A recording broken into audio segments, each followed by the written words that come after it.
I want to go now to Bishop Thomas Paprocki of Springfield, Illinois, and the aforementioned Bishop Robert Vasa of Santa Rosa, two U.S. bishops who are in support of Archbishop Cordileone's decision to bar Speaker Pelosi from Holy Communion. Your Excellencies, thank you for joining me. Bishop Vasa, I want to start with you. In response to the Archbishop's actions, you said you too will prohibit Pelosi from Holy Communion. She has a vacation home in Napa, which falls within the borders of your diocese, and she sometimes attends St. Helena Catholic Church in your diocese. Why did you decide to abide by Archbishop Cordileone's decision? Archbishop Cordileone and I have been in conversation over the last several months, and he did give me a heads up that this was a planned action and that he was awaiting a response from Ms. Pelosi. And so when he issued the prohibition, I simply made it clear to him that I would support that, and that, in my view, as a canonist, the prohibition is personal to her, and it would be an act of disrespect on my part to the Archbishop to simply say, I will not observe this prohibition in my diocese. I have tremendous respect for the Archbishop, think that he did the right and correct thing in this matter, and it would be disingenuous for me to simply say I'm going to ignore the prohibition, because I think it is necessary. And I've received, as has the Archbishop, any number of positive emails and notes and letters from people thanking me for making the statement that I would observe this prohibition. Bishop Paprocki, you have taken similar measures to those of Archbishop Cordileone, barring pro-choice Catholic Senator Dick Durbin from receiving communion in your diocese. During a press conference on Wednesday, Senator Durbin had this to say regarding the Cordileone decision. Listen. I still believe that the authorities in the church believe that we have issues that can only be decided by our own conscience and not by some bishop's conscience. Bishop Paprocki, how would you answer that? Well, I'd say he has a mistaken understanding of conscience. The word conscience comes from two words. Con in Latin means cum, which is with, and science is to think. So it's who are you thinking with?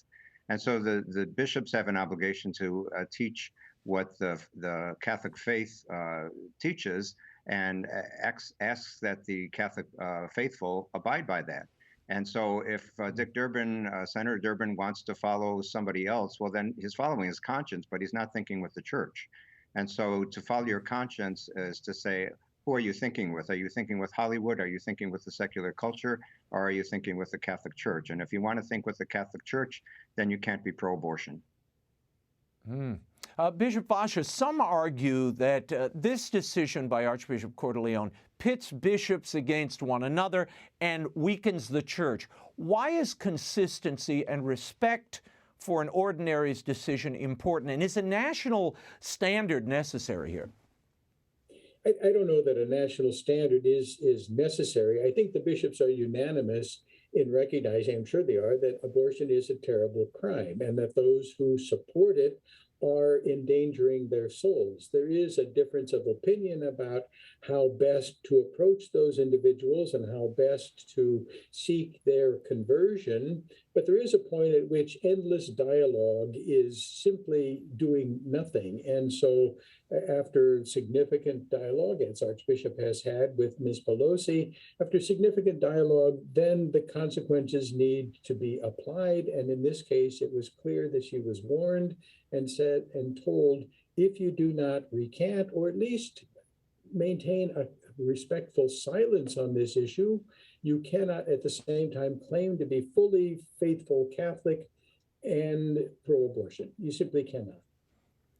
Bishop Paprocki, the same charges and media coverage that we're seeing now thrown at Archbishop Cordileone, that was applied to you when you first, issued your warning to Senator Durbin.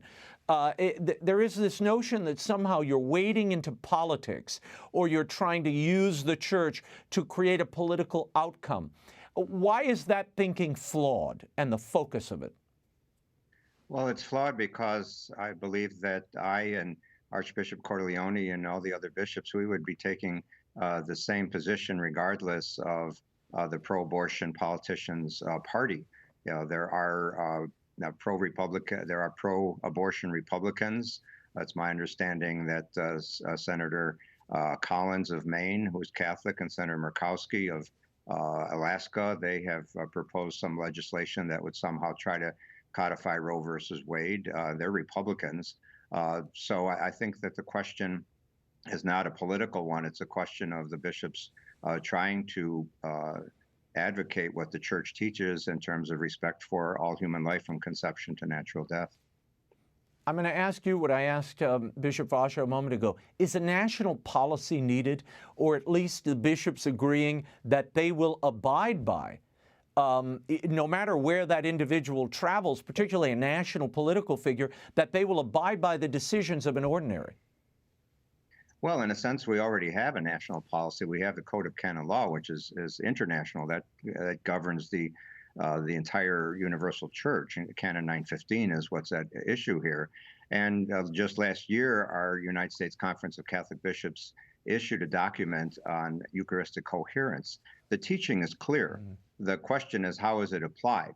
And in that regard, it's not up to the United States Conference of Catholic Bishops to enforce these teachings. The USCCB is not a governing body. That pertains to each local bishop. And so a bishop has to make that determination in his own diocese. But I would underscore what Bishop Vasa said earlier, that I think it's important for us bishops to respect the decisions made of our brother bishops, because after all, Archbishop Cordileone is Speaker Pelosi's bishop, and he's the one that's been in conversation with her, has attempted to have conversation with her. And if he says as her pastor that she is not to receive Holy Communion, then I think as a brother bishop, I should respect that. And I will hope that all of our brother bishops would respect that as well. Bishop Thomas Paprocki, Bishop Robert Vasa, thank you both for being here. You're welcome. Thank you, Raymond. You're welcome.